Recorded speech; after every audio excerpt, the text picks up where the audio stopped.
Hello dear friend, मैं हूं DRX Deveshpal और आज मैं आपको एक इंटरेस्टिंग स्टोरी सुनाने वाला हूं। तो इस स्टोरी को सुनने के बाद हमारी लाइफ में बहुत ज़्यादा चेंजेस आने वाले हैं। तो चलिए स्टोरी को स्टार्ट करते हैं। एक देश में प्रथा थी कि वहाँ पे हर साल जो शासक होता था, राजा होता था, उसे बदल दिया जाता था। राजा बदले जाते थे और जो पुराना राजा होता था उसके सभी कपड़े उतार दिए जाते थे, उसे एक लंगोट दे दी जाती थी और उसके बदन पर एक चादर डाल दी जाती थी। उसे नाव में बैठाल कर जंगल में छोड़ दिया जाता था। अब उस जंगल में उस राजा को बहुत दुख होता था, कष्ट होता था और इसी दुख और कष्ट के साथ वो मर जाता था। एक बार वहाँ पे एक नया राजा आया। वो थोड़ा समझदार था। उसे बताया गया कि आपको यहाँ पे 1 साल जो है शासन करना है और 1 साल में आप जो चाहे वो कर सकते हो। राजा थोड़ा समझदार था। उसने सोचा जब साल भर बाद यहाँ से जाना ही है तो क्यों ना वहाँ की पहले ही व्यवस्था कर ली जाए जहाँ पे जाना है। यहाँ साल भर जो जिम्मेदारी होंगी उसे ईमानदारी से निभाएंगे और जो व्यवस्था करनी है जहाँ पर जाने की उसे भी अच्छे से करेंगे। तो नाच मुजरा तमाशा पार्टी दावत इन सब कामों में समय खोना, ऐश आराम में समय खोना, इंद्रियों के भोगों में समय खोना, ये तो मूर्खता है। क्योंकि 1 साल बाद तो ये समाप्त होने वाली है और जब समाप्त ही होने वाली है तो उसे करने से फ़ायदा क्या। लोग राजा के पास अपना स्वार्थ सिद्ध करने आते थे। राजा को इनवाइट करते थे, आमंत्रित करते थे पार्टी के लिए, दावत के लिए, तमाशा के लिए और बहुत सारे ऐसे लुभावने ऑफर देते थे राजा को, जिसकी वजह से राजा उनका आमंत्रण को स्वीकार कर ले। लेकिन राजा ऐसा करते नहीं थे। कुछ दिन तक के तो लोग उनके पास आए, फिर सोचने लगे यहाँ कहीं आएगा जाएगा नहीं, इसे छोड़ो।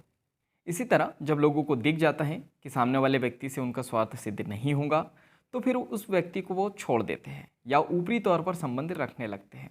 जब तक स्वार्थ होता है तब तक ही प्रेम होता है और जब स्वार्थ सिद्ध नहीं होता है तो प्रेम की जगह द्वेष होने लगता है, यानी कि घृणा होने लगती है। हम सामने वाले से प्रेम नहीं करते, उसे घृणा करने लगते। क्यों?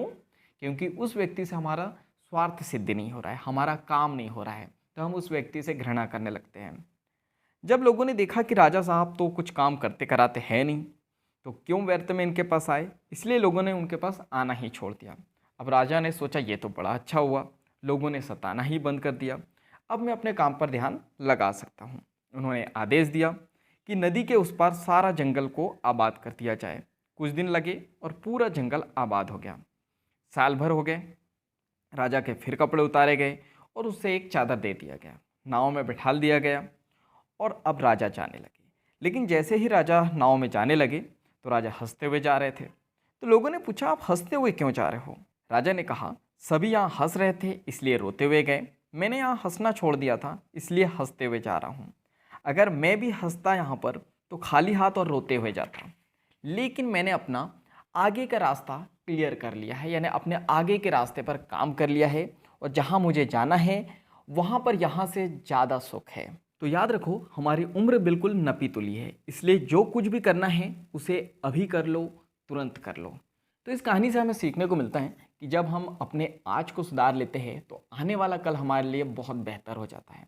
तो इसीलिए अपने आज में यानी अपने प्रेजेंट में इतना मत खो जाओ, पार्टी है, शादी है, फ्रेंड सर्कल है, फैमिली है, इसमें इतना मत खो जाओ कि अपने आने वाले भविष्य को सिक्योर ना करो, यानी उसके लिए कुछ व्यवस्था ना करो।